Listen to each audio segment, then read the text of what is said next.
શહેરમાં છેલ્લા ઘણા સમયથી બોગસ ડૉક્ટરો પકડવાની એક ઝુંબેશ ચાલે છે, જે અંતર્ગત 2020માં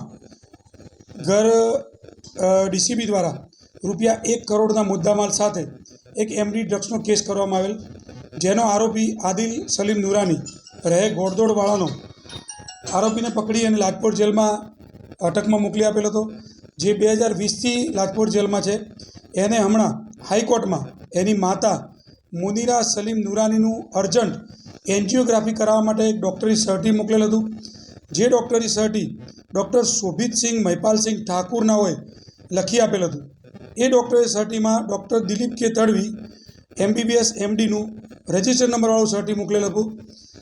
આ સર્ટી એને હાઈકોર્ટમાં જામીન માટે મૂકતા એની તપાસ કરવા માટે હાઈકોર્ટે અમને સૂચન કરેલ, જેની તપાસ કરતાં એવું જાણવા મળેલ ડૉક્ટર દિલીપ તડવીનો સંપર્ક કર્યો. દિલીપ તડવીએ આ સર્ટી બનાવી આપેલ નથી.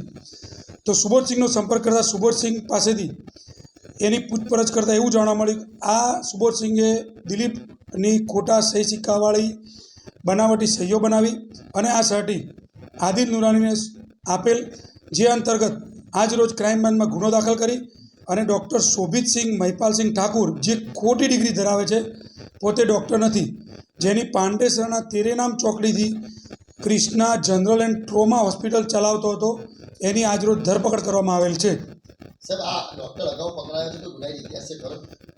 અગાઉ કોઈ જગ્યાએ પકડાયેલ નથી, પરંતુ આ ડૉક્ટરના હવે રિમાન્ડ લેવામાં આવશે અને એ રિમાન્ડ દરમિયાન એને અગાઉ આવી રીતે કેટલા આરોપીઓને ખોટા સર્ટિફિકેટ આપી અને મદદ કરી છે અને કોણ કોણ આમાં સંડોવાયેલું છે, જેની વિગતવારની તપાસ કરવામાં આવશે.